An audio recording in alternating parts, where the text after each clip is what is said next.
Hello everyone, मैं हूं सुजीत शुक्ला। स्वागत करता हूं आप सबका आपके अपने channel UPSC insides by Sujeet में। अगर आपने चैनल को अभी तक सब्सक्राइब नहीं किया तो प्लीज़ चैनल को सब्सक्राइब कीजिए। अगर आपको हेल्पफुल लगता है तो प्लीज़ इन्हें शेयर कीजिएगा।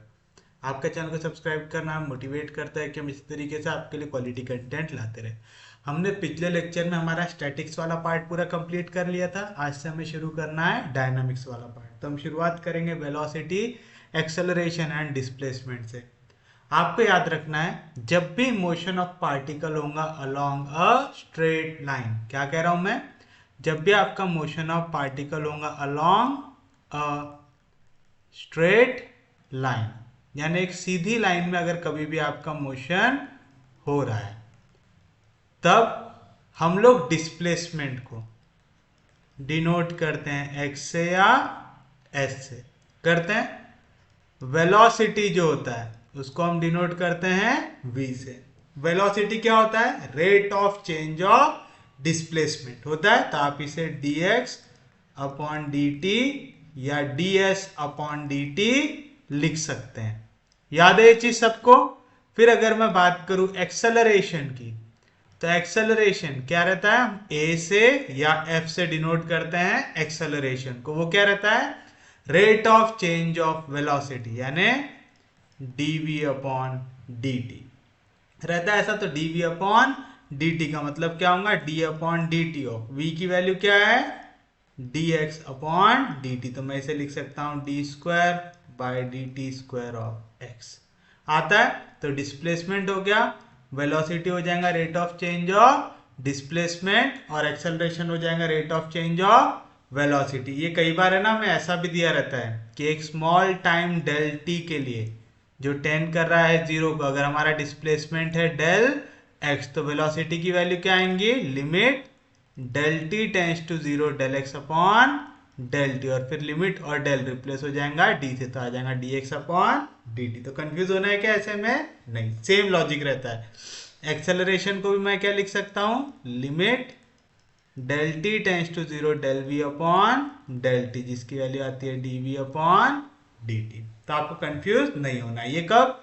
जब आपका मोशन हो रहा है along a straight path, straight line, यानी रेक्टिलिनियर मोशन जब भी आपका हो रहा है, तब आपको ये फॉर्मूलेज यूज करना है। तो चलिए थोड़े से क्वेश्चन देख लेते हैं। टॉपिक आसान है, आपको बस समझ में आना चाहिए कब आपको कौन सा फॉर्मूला लगाना है। जैसे आपको दिया हुआ है, if at time t the displacement the displacement x of a particle, displacement x of a particle moving away from the origin is given by x is equals to a sin t plus b cos t. Find velocity and acceleration. अब देखिए क्या कह रहा है यहाँ पे। एक particle है जो टाइम t पे, जिसका डिस्प्लेसमेंट है x, और वो कितना दिया हुआ है? x is equal to a sine T plus b cos T. आपको निकालना है इसका वेलोसिटी और एक्सेलरेशन। तो बताइए कैसे निकालेंगे आप? हमारे पास यहाँ पे क्या दिया हुआ है? डिस्प्लेसमेंट दिया हुआ है। डिस्प्लेसमेंट कैसे डिनोट किया उसने? x से। x की वैल्यू क्या दी हुई है? a sine T, A sine T plus B cos T दिया हुआ है। सबसे पहले क्या निकालना है मुझे? वेलोसिटी निकालना है। वेलोसिटी को कैसे डिनोट करते हैं हम? v से करते हैं। वेलोसिटी क्या रहता है? Rate of change of displacement, यानी d upon D T of x। x की वैल्यू क्या है यहाँ पे? a sine T plus B cos T. A constant है डेरिवेटिव के बाहर, साइन का derivative cos T, plus B constant है डेरिवेटिव के बाहर, कॉस का डेरिवेटिव माइनस साइन टी। तो यहाँ पे प्लस इंटू माइनस हो जाएगा माइनस, तो एक आई की वैल्यू आ गई आपकी वेलोसिटी की आ गई। अब मुझे निकालना है acceleration.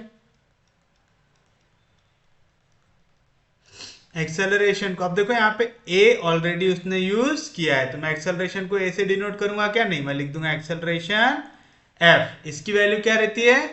Rate of change of velocity, यानी डीवी अपॉन डी टी। तो आ जाएगा D upon D T of V. V की वैल्यू क्या है? A cos T minus B sine T. तो देखो ए कांस्टेंट है डेरिवेटिव के बाहर, कॉस का derivative minus sine T, minus B constant है डेरिवेटिव के बाहर, साइन का डेरिवेटिव कॉस टी। दोनों में माइनस साइन कॉमन है, निकाल लो तो अंदर क्या बचेगा?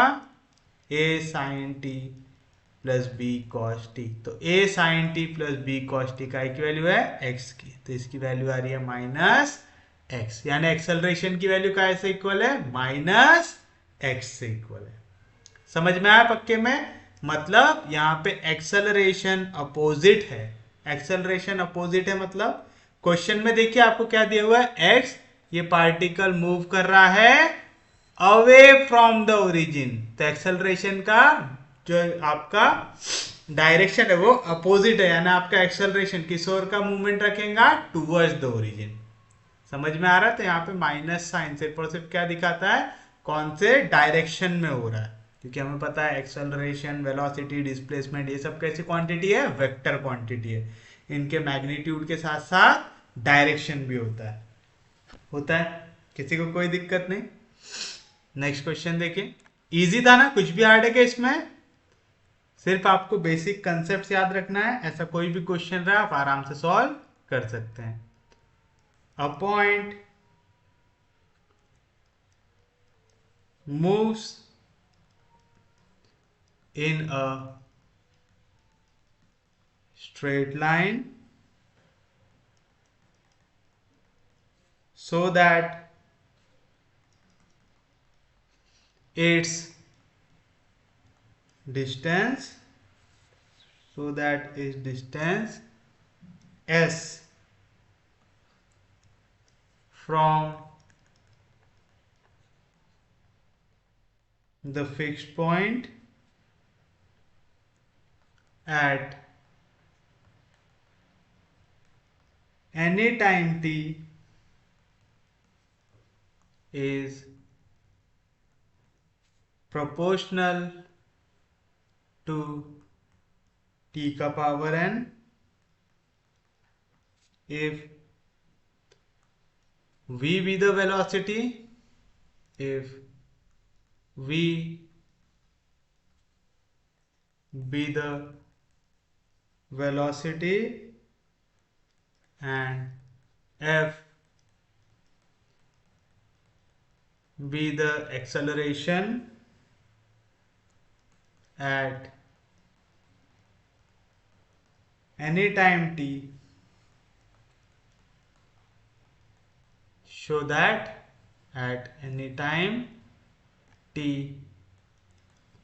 show that v square is equals to n f s upon n minus 1। अब देखिए क्या कह रहा है? एक पॉइंट है जो मूव कर रहा है स्ट्रेट लाइन में, कितना डिस्टेंस कवर कर रहा है? s from a fix point at time t is proportional to t का पावर n, यानी यहाँ पे जो आपका डिस्टेंस है, डिस्प्लेसमेंट है, वो कैसा है? प्रोपोर्शनल है t के पावर n से। तो आप लिखेंगे सॉल्यूशन में here s is proportional to t का पावर n। और आप लोगों को याद होगा जब भी प्रोपोर्शनैलिटी का साइन हटा के हम इक्वल्स टू डालते हैं तो हमें वहां पे क्या डालना पड़ता है? एक कांस्टेंट। मैं इसको लिख सकता हूं s की वैल्यू आ जाएंगी k t का power n, where k is constant of proportionality. k क्या है यहाँ पे? कांस्टेंट ऑफ प्रोपोर्शनैलिटी है। समझा यहां तक? नेक्स्ट क्या निकालना है मुझे? वेलोसिटी। तो वेलोसिटी v क्या रहता है? Rate of change of displacement, यानी ds अपॉन dt। तो आ जाएगा d upon D T of s। s की वैल्यू क्या है हमारे पास? k t का पावर n। k कांस्टेंट है डेरिवेटिव के बाहर, टी के पावर एन का डेरिवेटिव क्या आता है? टी के पावर एन का डेरिवेटिव होता है एन टी का power N minus one. X to the power N का डेरिवेटिव क्या होता है? N X to the power N minus one. तो सेम चीज यहाँ पे डेरिवेटिव लग रहा है विथ रिस्पेक्ट टू टी, तो आ जाएगा एन टी का पावर एन माइनस वन। तो ये काय की वैल्यू होगी आपके पास? वेलोसिटी की होगी। हमें क्वेश्चन में क्या दिख रहा है? वेलोसिटी का स्क्वायर। तो चलो इसका स्क्वायर कर लेते हैं। देयरफॉर वेलोसिटी का स्क्वायर क्या हो जाएगा? के का स्क्वायर के स्क्वायर, एन का स्क्वायर एन स्क्वायर, टी के पावर एन माइनस वन का स्क्वायर टी का power two N minus two. ये समझा ना? टी के पावर एन माइनस वन का square, A to the power M to the power N क्या रहता है? A to the power M into N. तो आ जाएगा two into N, two N minus two आएगा। नेक्स्ट चीज क्या निकालना है मुझे? नेक्स्ट मुझे निकालना है एक्सेलरेशन। एक्सेलरेशन कैसे डिनोट किया हुआ है? एफ से। तो एक्सेलरेशन जिसे हमने डिनोट किया है एफ से, क्या रहता है? Rate of change of velocity. तो D V upon D T, तो आ जाएगा D upon D T of V. V की वैल्यू क्या थी? के एन टी का power N minus one. K N दोनों के दोनों कांस्टेंट है डेरिवेटिव के बाहर। X to the power N का डेरिवेटिव क्या रहता है? एन। एन की जगह क्या है? N minus one. X to the power N minus one, power में पहले ही माइनस वन था और माइनस वन करेंगे तो क्या आ जाएगा? एन माइनस टू आ गया। तो ये मिल गई मेरे पास वैल्यू एक्सेलरेशन की। यहाँ पे जो राइट साइड है ये है N F S divide by N minus one है ऐसा। तो आप ये वाली वैल्यू निकाल लो। Therefore N F S divide by N minus one is equal to, N जैसा था वैसा, एफ क्या है? K N N minus one T का power N minus two into S. S की वैल्यू क्या है? के टी का पावर एन डिवाइड बाय, कैसे डिवाइड होगा? एन माइनस वन से। एन माइनस वन कैंसिल, तो क्या बचा यहाँ पे? एन इंटू एन, एन का स्क्वायर, के इंटू के का स्क्वायर, फिर यहाँ पे A to the power M into A to the power N क्या रहता है? A to the power M plus N, तो आ जाएगा टी का power two N minus two. समझा ना? ये क्या हुआ? टी का power N minus two into T का पावर एन था, A to the power M into A to the power N क्या रहता है? A to the power M plus N, यानी N minus two plus N, N plus N हो जाएगा to N होगा। समझा पक्के में? इसे दे दीजिए equation number two. From equation one and two क्या कह सकता हूं मैं? यहाँ पे K square N square T का power two N minus two T का power two N minus two, दोनों का राइट हैंड साइड सेम है, लेफ्ट हैंड साइड भी सेम होगा। तो क्या मिलेगा? V square is equal to N F S divide by N minus one, और ये आपको करना था प्रूफ। तो ये रहेगा हमारे लिए हमारा फाइनल आंसर। इजी था, किसी को भी कोई भी दिक्कत ऐसे क्वेश्चन में नहीं होनी चाहिए। चलिए अब नेक्स्ट टाइप का क्वेश्चन भी देख लेते हैं।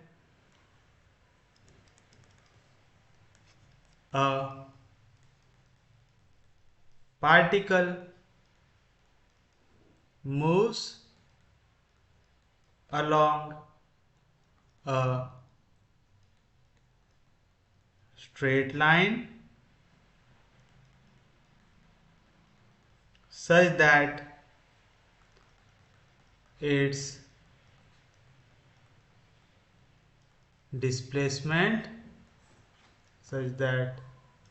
its displacement x from a point on the line at time t is given by x equals to t का क्यूब माइनस 9t का square plus 24t plus 6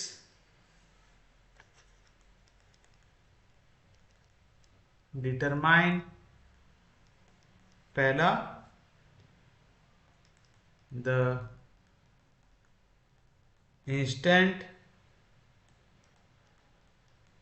when the acceleration becomes 0 second,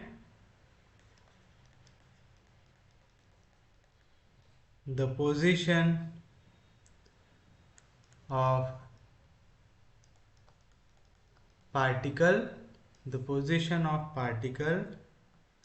at that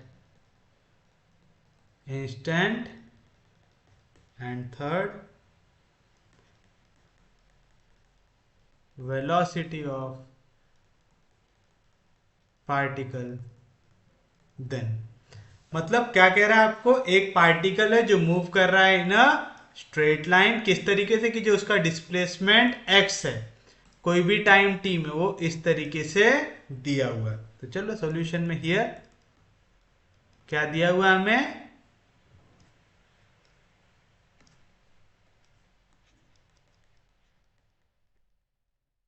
displacement जिसको हमने denote किया है x से, इसकी value क्या है t³ minus 90² plus 24t plus 6 है।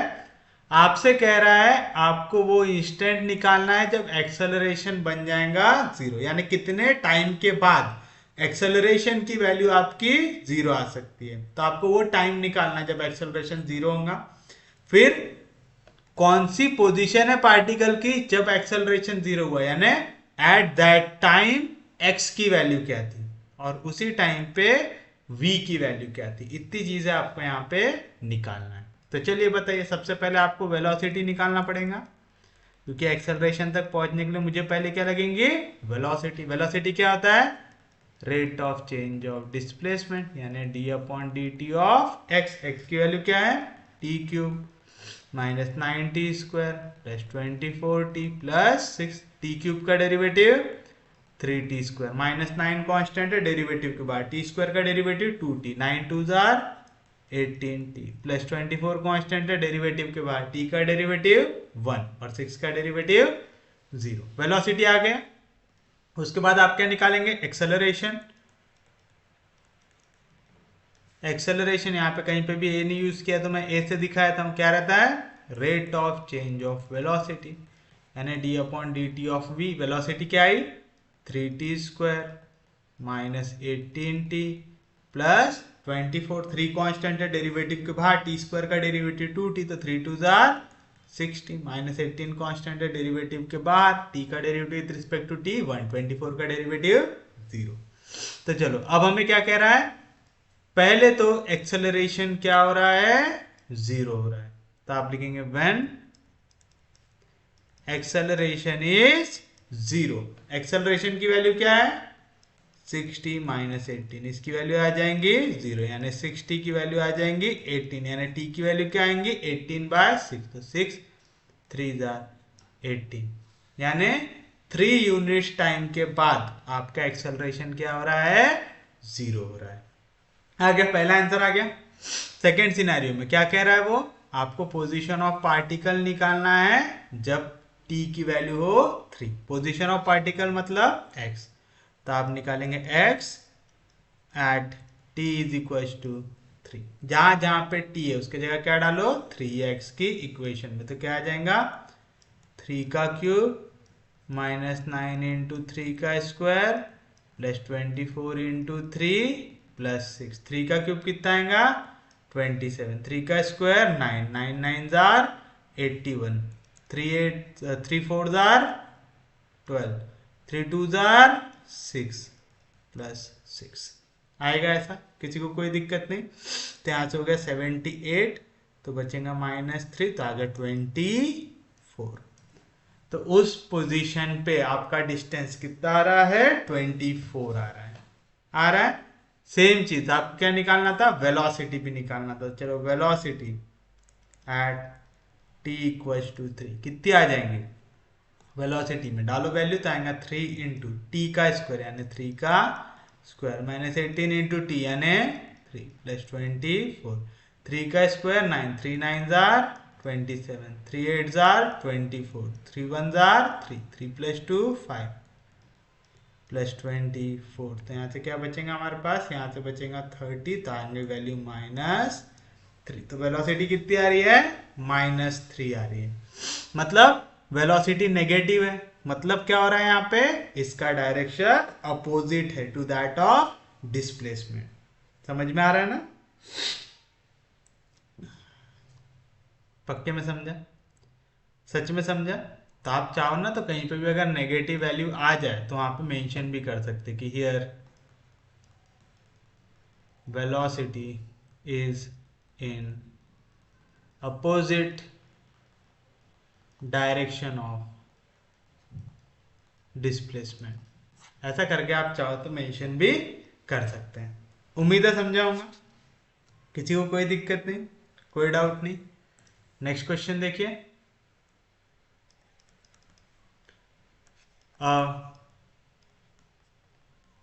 Particle moves along a straight line and its distance from a fixed point on the line is given by x is equals to a cos mu t plus c. Show that its acceleration varies as the distance from origin and is directed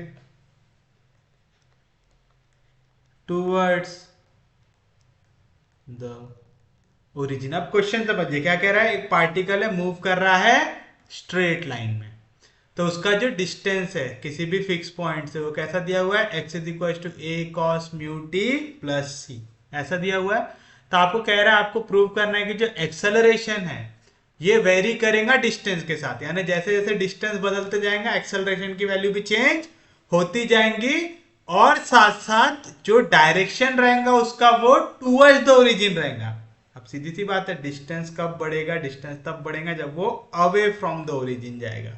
अब कह रहा है acceleration किधर आना चाहिए, towards the origin, मतलब negative आना चाहिए। समझ में आ रहा है। तो चलिए बताइए सॉल्यूशन में सबसे पहले हमें क्या दिया हुआ है, हियर x क्या दिया हुआ है, a cos mu t plus c। मुझे एक्सेलरेशन तक पहुंचना है, सबसे पहले क्या निकालूंगा, वेलोसिटी। वेलोसिटी क्या आएगा, dx अपॉन dt, तो आ जाएगा d upon dt of a cos mu t plus c। a constant है डेरिवेटिव के बाहर, cos का डेरिवेटिव माइनस साइन t, लेकिन t की जगह क्या आया, म्यू टी प्लस सी, तो इसका डेरिवेटिव साथ में मल्टीप्लाई होगा। म्यू कांस्टेंट है डेरिवेटिव के बाहर, टी का derivative with respect to T 1 plus C constant है उसका डेरिवेटिव 0, तो म्यू इंटू 1 आ जाएगा म्यू। तो मैं इसे ऐसे लिख सकता हूं माइनस ए म्यू, लिख सकता हूं, किसी को कोई दिक्कत नहीं, इजी था यहां तक। फिर हमें जाना है एक्सेलरेशन पे। तो एक्सेलरेशन क्या रहेगा, रेट ऑफ, अच्छा यहाँ पे a यूज किया हुआ है तो मैं एक्सेलरेशन को दिखाता हूँ f से।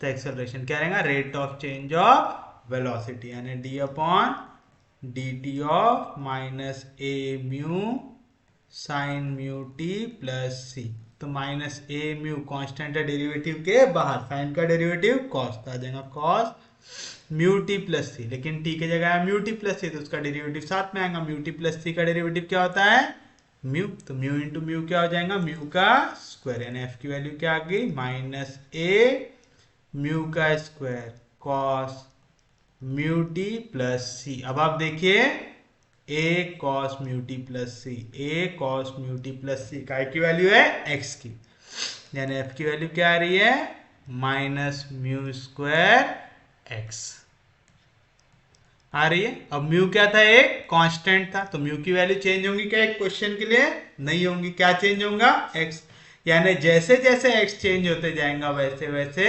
एक्सेलरेशन भी चेंज होते जाएगा। तो पहली लाइन आ गई, साथ साथ यहाँ पे कौन सा साइन आ रहा है माइनस, यानी जो डिस्प्लेसमेंट हो रहा है और जो एक्सेलरेशन है दोनों के बीच में माइनस साइन आ रहा है। मतलब अगर एक वैल्यू राइट में जा रही है तो एक्सेलरेशन लेफ्ट पे जा रहा है, तो आप कहेंगे and is directed towards the origin. तो आप लिखेंगे hence acceleration varies as the distance from origin and is directed towards the origin। Easy था, उम्मीद है सबको समझ में आ रहा होगा, ज्यादा हार्ड नहीं लग रहा होगा किसी को भी। चलिए एक और क्वेश्चन देख लेते हैं जल्दी से। If time taken by a particle moving in straight line is proportional to the square of distance traveled, then prove that acceleration is inversely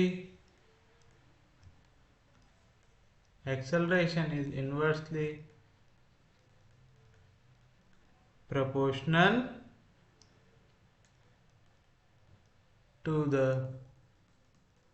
cube of distance। चलिए बताइए क्या कह रहा है, यहां पे कह रहा है आपको कि जो time taken by particle moving in a straight line is proportional to square of distance travel. मतलब जो भी आपका टाइम है वो प्रोपोर्शनल है किससे, स्क्वायर ऑफ डिस्टेंस। डिस्टेंस को कैसे दिखा देंगे एक्स से, तो टी टी ये डायरेक्टली प्रोपोर्शनल एक्स के स्क्वायर से। मैंने आपको बताया था जब भी प्रोपोर्शनैलिटी का साइन हटता है वहां पे आप क्या डालते हैं कांस्टेंट, तो आ जाएगा टी इज इक्वल टू के एक्स स्क्वायर, वेयर के is constant of proportionality, where k is constant of proportionality आएगा। चलिए अब हमें क्या चाहिए, हमें चाहिए कि एक्सेलरेशन इनवर्सली प्रोपोर्शनल आ जाए क्यूब ऑफ डिस्टेंस से, यानी a तो यहाँ पे दिख नहीं रहा है, तो a इज इनवर्सली प्रोपोर्शनल मतलब 1 अपॉन किसके साथ, cube of distance x cube. तो आपको कुछ ऐसी वैल्यू लेके आनी, तो हमें कुछ ऐसा चाहिए रहेगा कि a की value is equal to constant upon X cube. कुछ इस तरीके का फॉर्म यहाँ पे बनाने की कोशिश करना है।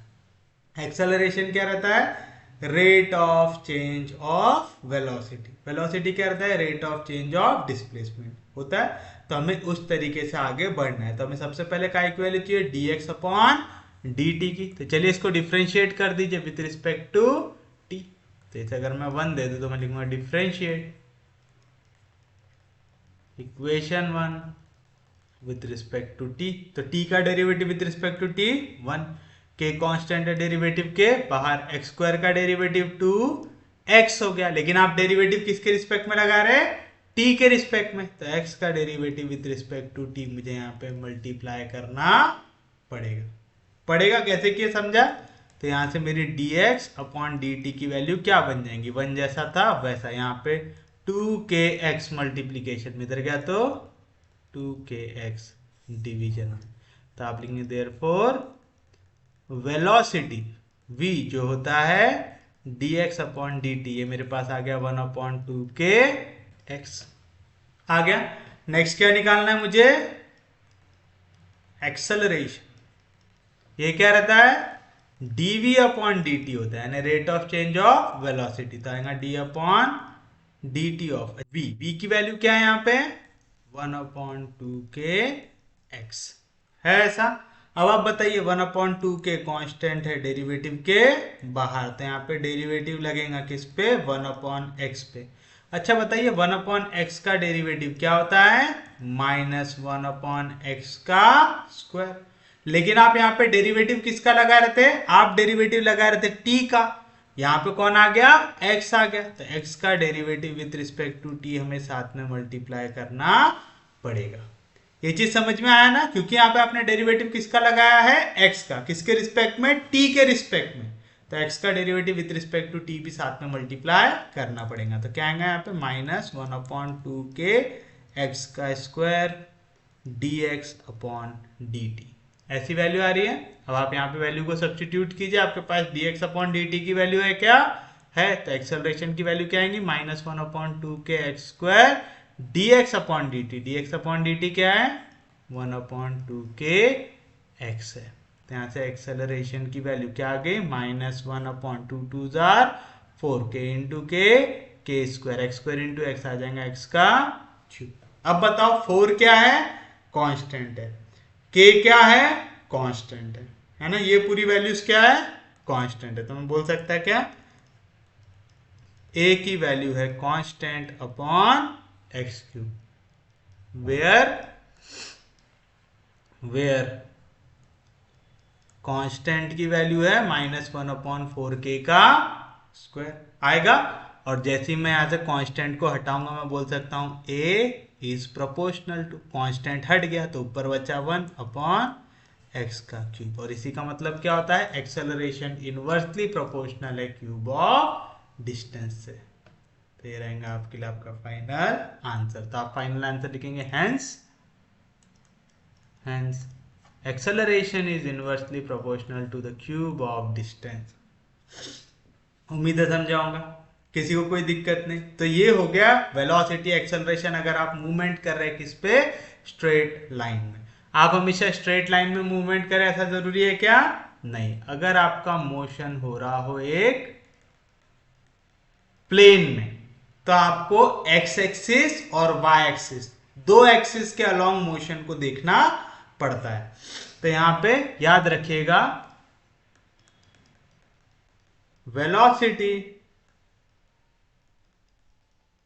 पैरेलल टू एक्स एक्सिस हम दिखाते हैं dx अपॉन dt से, जिसको मैं x के ऊपर एक डॉट से डिफरेंशिएट करके दिखा सकता हूं। और velocity parallel to y axis, इसे हम दिखाते हैं dy अपॉन dt से, जिसको मैं y के ऊपर डॉट करके दिखा सकता हूं। तो हम क्या करेंगे, जब भी हमारा मोशन एक स्ट्रेट लाइन में नहीं एक प्लेन में हो रहा होगा, तो हम velocity parallel to X axis निकालेंगे जो होगा dx upon dt, velocity parallel to y axis निकालेंगे जो होगा dy अपॉन dt। दोनों को अलग अलग निकाल लिए। अब इनका आप रिजल्टेंट निकालेंगे, तो आएगा रिजल्टेंट वेलोसिटी, जिसकी वैल्यू होती है square root of dx upon dt का square plus dy upon dt का स्क्वायर। याद रहेगा, सेम कंसेप्ट एक्सेलरेशन के लिए भी लगेगा। जैसे मुझे निकालना है acceleration parallel to X axis, तो वो क्या आ जाएगा, rate of change of velocity आएगा।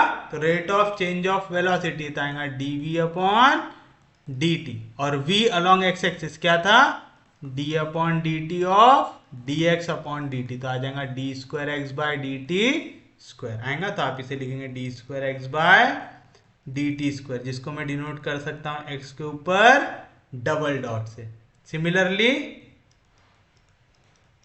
Acceleration parallel to y axis या अलोंग y एक्सिस क्या आता है, d square y by dt square, जिसको हम डिनोट करेंगे y के ऊपर डबल डॉट से करेंगे। ये चीज हमें पता है ना, वेलोसिटी को एक और बार डिफरेंशिएट कर दो विद रिस्पेक्ट टू टाइम तो क्या मिल जाता है, एक्सेलरेशन। तो dx अपॉन dt का डेरिवेटिव क्या आएगा, d square X upon D T square.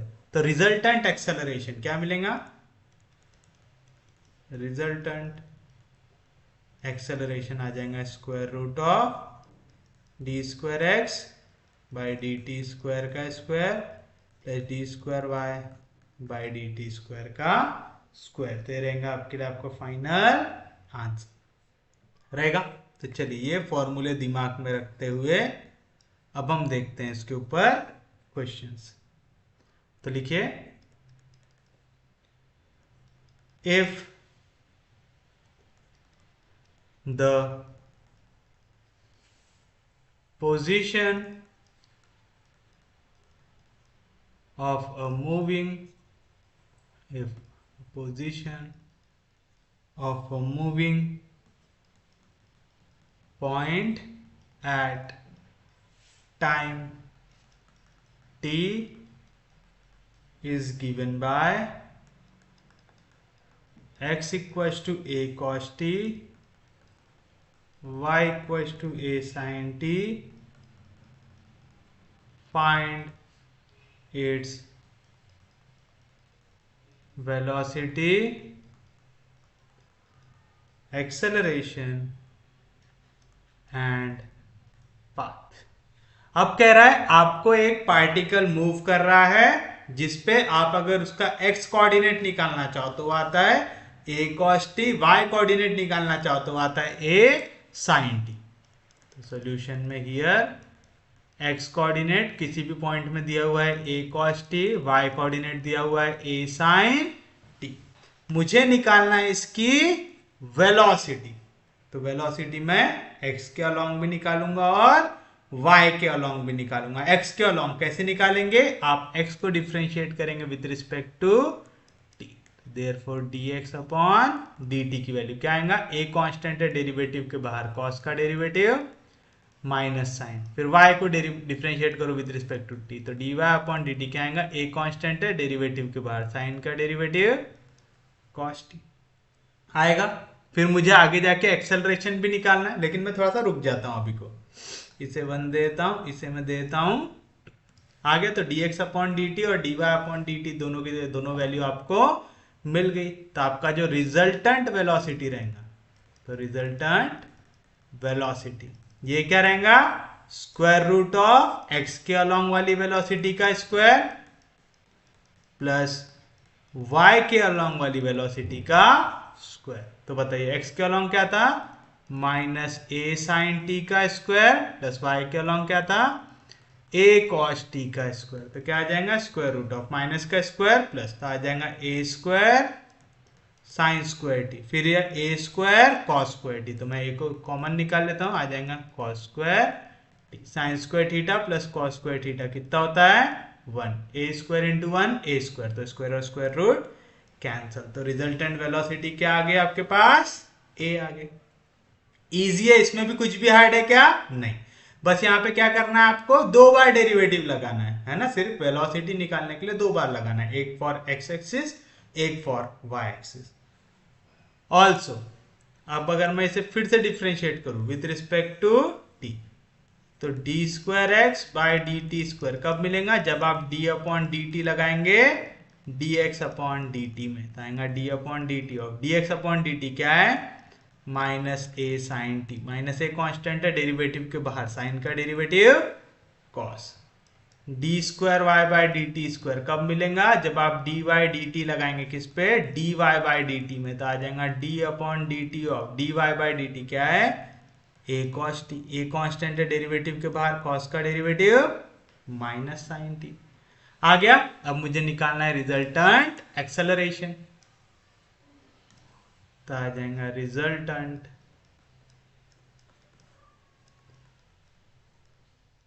Acceleration क्या रहेगा, square root of D square X by D T square का square T square Y by D T square का square. तो आ जाएगा square root of D X upon D T का square, direct कर लूं, माइनस ए का square plus A square, cos का square cos square T, minus A का square plus A square, sine का square sine square T, A square को निकाल लो common, तो क्या बचेगा cos square T plus sine square T, cos square theta plus sine square theta कितना होता है 1, ए स्क्वायर इंटू 1 हो जाएगा A square, square root of A square कितना आ जाएगा ए।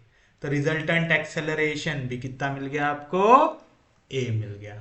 और क्या बोल रहा था, निकालो कि ये जो आपका मोशन हो रहा है वो कौन सी पाथ पे हो रहा है। क्या दिया हुआ है हमें, एक्स दिया हुआ है हमें ए कॉस टी, वाई दिया हुआ हमें ए साइन टी। अब जितने लोग एनालिटिकल ज्योमेट्री पढ़ के आ रहे हैं उनको तो समझ में आ रहा है ये क्या है, पैरामेट्रिक इक्वेशन है, किसकी, सर्कल की है। हम लोग क्या करते हैं, एक्स का स्क्वायर निकालो और उसे ऐड कर दो वाई के स्क्वायर पे। एक्स का स्क्वायर क्या आएगा, ए का स्क्वायर ए स्क्वायर, कॉस का square cos square T plus Y का स्क्वायर यानी ए का स्क्वायर ए स्क्वायर, साइन का square sine square T, A square को कॉमन ले लो तो आ जाएगा cos square T plus sine square T, तो आ जाएगा A square, cos square theta plus sine square theta होता है 1। तो ये जो मूवमेंट हो रहा है वो किसके अलोंग हो रहा है, सर्कल के अलोंग। तो आप देखेंगे therefore the motion is along a circular path, यानी यहाँ पे कौन सी पाथ फॉलो हो रही है, सर्कुलर पाथ, सर्कुलर पाथ, जिसको आप डिनोट करेंगे X square plus Y square equal to A square से करेंगे। इजी है, समझा सबको, किसी को भी कोई हार्ड नहीं लगा इसमें। चलिए नेक्स्ट क्वेश्चन देखिए।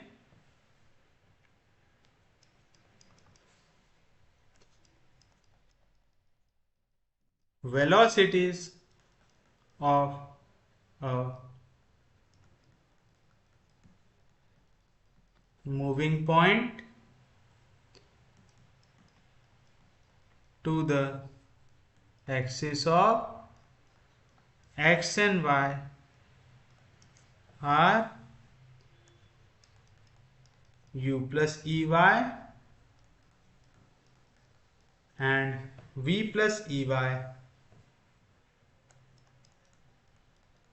sorry v plus ex, v plus ex respectively,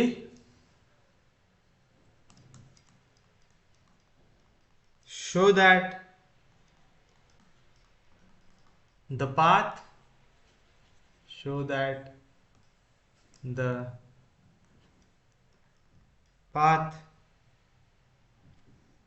is conic section. क्या कह रहा है, वेलोसिटी दिया हुआ है आपको मूविंग पार्टिकल का, अगर मैं एक्स एक्सिस के अलोंग देखूं तो क्या है u प्लस ईवी है, तो सॉल्यूशन में हियर वेलोसिटी कह रहा है, वेलोसिटी क्या होता है, rate of change of displacement, x axis के अलोंग एक्स चेंज होगा, तो dx अपॉन dt दिया हुआ है कितना u प्लस ई वाई दिया हुआ है, एंड y के एक्सिस के अलोंग भी दिया हुआ है क्या v प्लस ईवी, तो dy बाय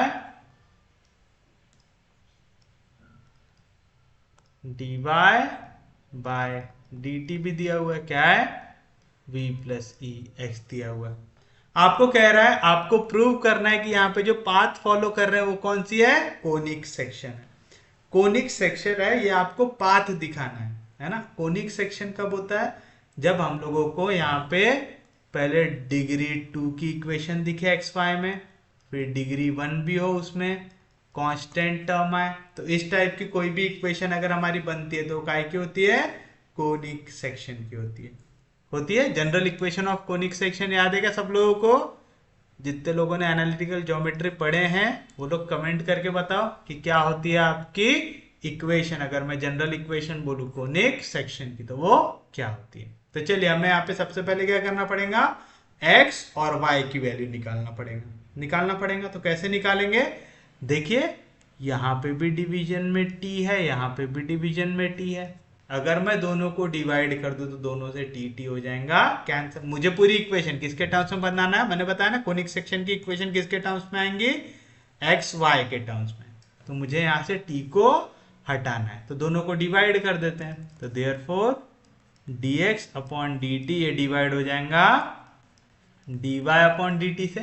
तो पहली equation divide by second equation, left side divide हुआ लेफ्ट में, तो राइट राइट से डिवाइड होगा, तो u प्लस ई वाई डिवाइड हो जाएगा v प्लस ई एक्स से। डिवीजन का dt, डिवीजन का dt कैंसिल, तो क्या बचा आपके पास dx अपॉन dy, इसकी वैल्यू आई u plus E Y upon V plus ई एक्स। क्रॉस कर लो, तो पहले v प्लस ई एक्स जाके मल्टीप्लाई होगा dx से, तो क्या मिलेगा आपको v into D X plus E X into D X is equal to, ये dy जाके मल्टीप्लाई होगा तो आएगा u into D Y plus ई वाई इंटू डी वाई। अब क्या कर देंगे, इसे इंटीग्रेट कर देंगे, तो v कांस्टेंट है डेरिवेटिव के बाहर, dx का इंटीग्रेशन x, e कांस्टेंट है डेरिवेटिव के बाहर, x का integration with respect to x क्या हो जाएगा x square by 2, u constant है डेरिवेटिव के बाहर, dy का इंटीग्रेशन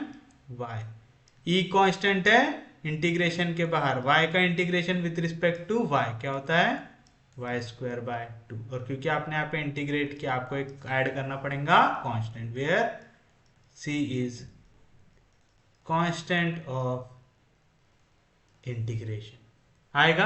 अब पूरी इक्वेशन पे यहाँ पे डिवीजन में 2 दिख रहा है, तो मल्टीप्लाई बाय 2 कर देता हूँ। मल्टीप्लाई बाय 2 करूंगा तो क्या हो जाएगा 2vx plus E x square equal to 2 mu y plus E y square plus 2c। अब इसको इक्वल टू 0 के फॉर्म में लिख देता हूं, तो क्या आ जाएगा पहले स्क्वायर वाली टर्म ई एक्स स्क्वायर, इधर प्लस, इधर गया तो माइनस, तो आ जाएगा माइनस ई वाई स्क्वायर, फिर 2vx, यहाँ पे प्लस, इधर गया तो माइनस, माइनस 2 म्यू वाई, यहाँ पे प्लस 2c, इधर गया तो माइनस 2c इक्वल टू 0। और ये इक्वेशन किसको रिप्रेजेंट करती है, कोनिक सेक्शन को, तो विच रिप्रेजेंट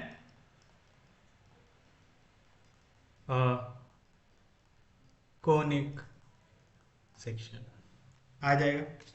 किसी को कोई दिक्कत नहीं, कोई डाउट नहीं, उम्मीद है सबको समझ में आया होगा। चलिए हम बढ़ते हैं हमारे नेक्स्ट क्वेश्चन की ओर, जो है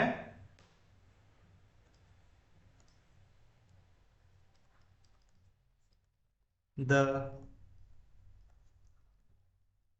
coordinate of a moving point at time t is given by x is equals to a into 2t plus sine 2t, y equals to a into 1 minus cos 2t, show that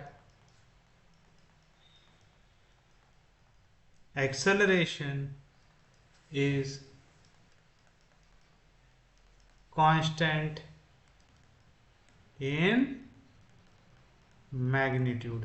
अब क्या कह रहा है आपको यहाँ पे x और y की, x एक्सिस पे अगर कोई भी डिस्प्लेसमेंट हो रहा है तो वो कैसे हो रहा है, y एक्सिस में जो डिस्प्लेसमेंट हो रहा है वो कैसे हो रहा है, उसकी इक्वेशन आपको दे के रखा है। आपको कह रहा है कि आपको प्रूव करना है कि एक्सेलरेशन कांस्टेंट रहेगा मैग्नीट्यूड में, मतलब एक्सेलरेशन की value with respect to time change नहीं होने वाली।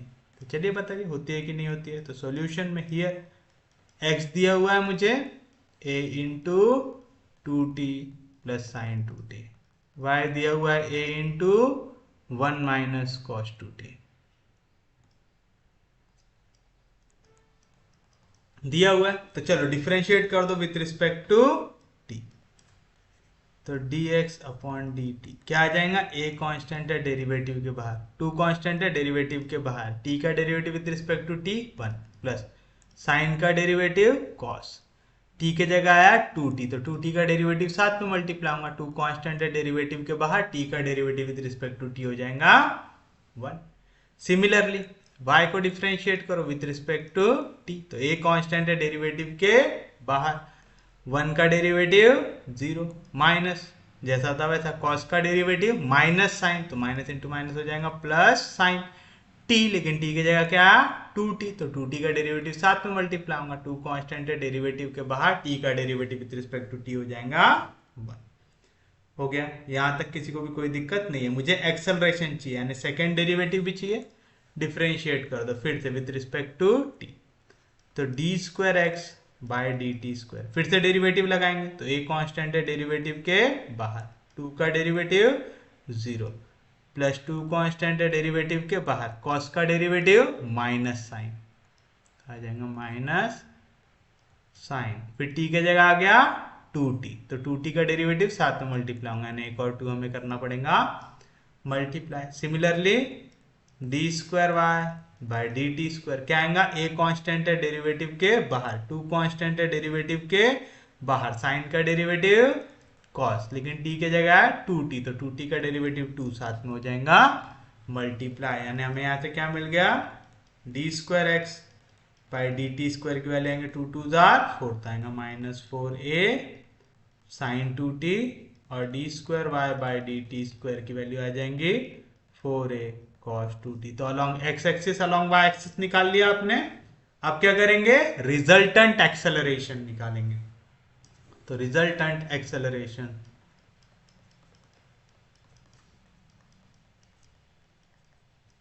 क्या रहती वैल्यू, square root of D square X upon D T square का square plus D square Y by D T square का स्क्वायर, तो क्या आ जाएगा square root of dx upon dt का स्क्वायर डायरेक्ट करूं, माइनस का स्क्वायर प्लस 4 का स्क्वायर 16, a का स्क्वायर a स्क्वायर साइन का स्क्वायर साइन स्क्वायर 2t, 4 का स्क्वायर 16 a का square a square cos 2t का स्क्वायर cos स्क्वायर 2t। देखिए यहाँ पे 16 और a स्क्वायर दोनों में सेम है तो आ जाएगा स्क्वायर रूट ऑफ 16 और a स्क्वायर निकाल लिया बाहर, तो अंदर क्या आ जाएगा sign square 2t plus cos square 2t, sign square theta plus cos square theta कितना होता है 1 होता है। 16 का स्क्वायर है 4 का, a स्क्वायर और स्क्वायर रूट कैंसिल तो बचेगा a, तो आंसर आ रहा है 4a। तो रिजल्टेंट एक्सेलरेशन क्या आ रहा है 4a, ना इसमें x आ रहा है ना इसमें y आ रहा है ना इसमें t आ रहा है, यानी मेरा रिजल्टेंट एक्सेलरेशन कैसा है कांस्टेंट है, तो hence resultant acceleration is constant, क्योंकि आप यहाँ पे कोई भी t की वैल्यू डालो, कोई भी x की वैल्यू डालो, कोई भी y की वैल्यू डालो, इसका आंसर 4a ही आएगा, यानी विद रिस्पेक्ट टू टाइम ये चेंज नहीं हो रहा है, चेंज नहीं हो रहा है करके कैसा है कांस्टेंट है। उम्मीद है समझाऊंगा। तो चलिए अब हम देखते हैं हमारे आज के दिन का लास्ट क्वेश्चन क्या दिया हुआ है।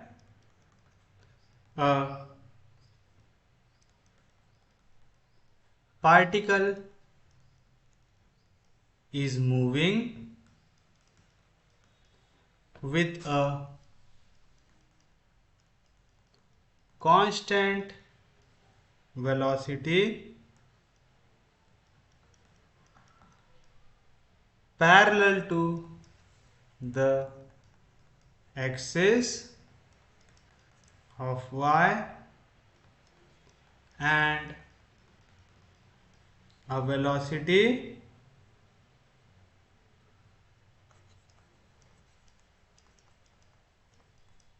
proportional to y parallel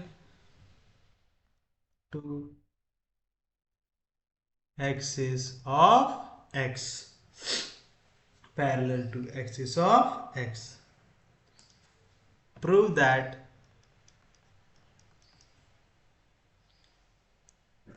it will be describing, prove that it will be describing a parabola. तो आपको कह रहा है आपको प्रूव करना है कि यहाँ पे क्या फॉर्म होगा, इसकी जो पाथ है वो कौन सी रहेंगी, पैराबोलिक पाथ रहेंगी। क्या दिया हुआ है, एक पार्टिकल मूव कर रहा है constant velocity parallel to the axis of y, यानी y एक्सिस के अलोंग इसकी जो वेलोसिटी है वो कैसी है कांस्टेंट है। तो चलो मैं लिख देता हूं सॉल्यूशन में, वेलोसिटी यानी rate of change of displacement किसके अलोंग y एक्सिस के अलोंग, तो आ जाएगा dy अपॉन dt। ये कैसे दी हुई है मुझे, एक कांस्टेंट दी हुई है, तो मैं ऐसा लिख सकता क्या, dy by D T is equal to C, where C is a constant. आ गया ऐसा। नेक्स्ट क्या कह रहा है, an a velocity proportional to y parallel to x axis. Parallel to x axis कैसा दिखाते हैं हम, dx अपॉन dt। कह रहा है ये वेलोसिटी प्रोपोर्शनल है, तो आ गया प्रोपोर्शनल का सिंबल। किसको प्रोपोर्शनल है, y को। जैसे ही प्रोपोर्शनलिटी का सिंबल हटेगा वहां पे क्या आएगा, इक्वल टू का साइन, तो dx अपॉन dt इसकी वैल्यू आ जाएंगे equal to k y, where k is constant of proportionality. आएगा ऐसा। अब आपको प्रूव करना है कि ये डिस्क्राइब करेगा एक पैराबोलिक पाथ, यानी जैसे आप यहां से t को हटाएंगे और x और y को निकालेंगे, जो इक्वेशन बनेंगी वो किसकी बनेंगी, पैराबोला की बनेंगी। चलिए बना के देख लेते हैं, दोनों को कर देते हैं डिवाइड। तो देयरफॉर अगर मैं dx अपॉन dt को डिवाइड कर दूंगा dy अपॉन dt से, तो क्या मिलेगा, dx अपॉन dt क्या है वैल्यू, ky, इसको डिवाइड कर दूंगा dy अपॉन dt क्या है वैल्यू, c, डिवीजन का dt कैंसिल, तो क्या बचा, dx अपॉन dt की वैल्यू आ गई, सॉरी dx अपॉन dy की वैल्यू आ गई, dx अपॉन dy आ गया ky बाय c। आ गया ऐसा, किसी को कोई दिक्कत नहीं। चलिए इसे एक साइड शिफ्ट कर लेते हैं, तो मैं इसे ऐसा लिख सकता हूं क्या, देखो मुझे y दिख रहा है और dy दिख रहा है, यानी यहाँ पे y का स्क्वायर आने वाला है इंटीग्रेट करने के बाद। और मुझे पता है जो इक्वेशन बनती है y square is equal to 4ax या y square is equal to minus 4ax बनती है पैराबोला की, है ना, जब आपका वर्टेक्स कहाँ पे आए, ओरिजिन में। और अगर ओरिजिन में नहीं है तो यहाँ पे y से कुछ वैल्यू सब्ट्रैक्ट होकर उसका स्क्वायर आ सकता है, और 4a इंटू एक्स से कुछ वैल्यू सब्ट्रैक्ट होकर उसकी वैल्यू आ सकती है। यानी यहाँ पे y का पावर 2 और x का पावर 1 बनना चाहिए, बनना चाहिए। चलिए देखते हैं बनता है कि नहीं बनता है। यहाँ पे c डिवीजन में इधर जाएगा तो मल्टीप्लीकेशन में, k मल्टीप्लीकेशन में इधर जाएगा तो डिवीजन में, ये वैल्यू आ जाएंगी y इंटू डी वाई की, आ जाएगा। किसी को कोई दिक्कत नहीं। अभी से हम क्या कर देंगे, इंटीग्रेट कर देंगे, नीचे ही कर देता हूं मैं,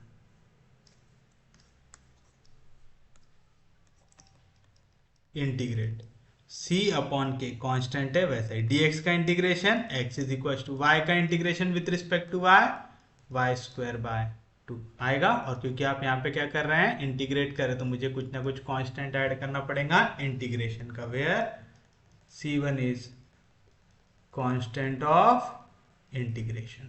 यहाँ पे 2 डिवीजन में मल्टीप्लाई बाय 2 कर दो तो क्या आ जाएगा, यहाँ पे आपको मिल जाएगा 2c बाई के एक्स, यहाँ पे 2 इंटू सी होगा, इधर प्लस इधर गया तो minus, is equal to y square. That is क्या मिली इक्वेशन आपको, y square is equal to 2c by k x minus 2c1 आ रहा है। और ये क्या रिप्रेजेंट करता है, एक पैराबोला रिप्रेजेंट करता है विच रिप्रेजेंट्स अ पैराबोला। करेगा ऐसा, याद रखिएगा जब भी वर्टेक्स आपके ओरिजिन में ना हो तो आपका इक्वेशन किस तरीके से बन सकता है, y माइनस ए का होल स्क्वायर, या तो y माइनस कुछ भी एक वैल्यू ले लो, मैं h और k के टर्म्स में लिख देता हूं, y माइनस एच का whole square is equal to 4a into x minus k, जहां पे h और k रिप्रेजेंट करता है हमारा क्या, h और k रिप्रेजेंट करता है हमारे लिए हमारा वर्टेक्स। कहां से, आपकी लाइन कुछ इस तरीके का डायग्राम बनाते हुए जाएंगी, एक्सिस को कौन से पॉइंट पे इंटरसेक्ट करेगा, इस तरीके से, या कहीं पे ऊपर साइड है अगर तो ऐसा जा रहा है, ऐसा, ये सब चीजें वो डिनोट करता है। उम्मीद है सबको समझा होगा, यहां तक किसी को कोई दिक्कत नहीं। और 4a क्या रिप्रेजेंट करता है, लेंथ ऑफ टेटस रेक्टम, तो यहाँ पे 4a की जगह यहाँ पे कुछ 2c ऐसे कुछ टाइप की टर्म्स आ रही है हमारी, तो हमें वो सब सॉल्व करते हुए दिखाना है क्या, नहीं, हमें बस इतना याद रखना है इसकी इक्वेशन इस प्रकार से दिख रही है कि नहीं दिख रही। देखो y के साथ कुछ सब्ट्रैक्शन में उसका स्क्वायर, y के साथ 0 सब्ट्रैक्शन में लिख के उसका स्क्वायर लिख सकता हूं। यहां से मैं वैल्यू को कॉमन ले सकता, अगर मैं यहां से ये वैल्यू कॉमन लेता है 2c/k, इसको अगर कॉमन लेता तो यहाँ पे क्या आता है x माइनस 2 बाहर निकला था यहाँ से, तो यहाँ पे आ जाएगा k c1/c, इस प्रकार से आएगा। तो ये इस फॉर्म में आ गया, कौन से फॉर्म में, 4a इंटू एक्स माइनस के फॉर्म में, कैपिटल के लिख दो इसको ऐसा, जहां पे 4a की वैल्यू ये है और कैपिटल के की वैल्यू ये है। तो हमें इतना पूरा लिख के दिखाने की जरूरत है क्या, नहीं, बस आपको ये समझना है कि वो जो इक्वेशन है उसकी भावना कौन सी इक्वेशन को रिप्रेजेंट कर रही है। जैसे यहाँ पे किसको रिप्रेजेंट कर रही है, वो रिप्रेजेंट कर रही है एक पैराबोला को कर रही है। और इसी के साथ हमारा आज का लेक्चर होता है समाप्त। उम्मीद है आप सबको आज का लेक्चर समझ में आया होगा। अगर आपको लेक्चर समझ में आ रहे, यूजफुल लग रहा है, तो प्लीज चैनल को सब्सक्राइब कीजिए, वीडियो को शेयर करते जाइए। सबसे इंपॉर्टेंट चीज, पढ़ते रहिए, रिवाइज करते रहिए। हम लोग मिलेंगे कल, तब तक के लिए take care, have a nice day.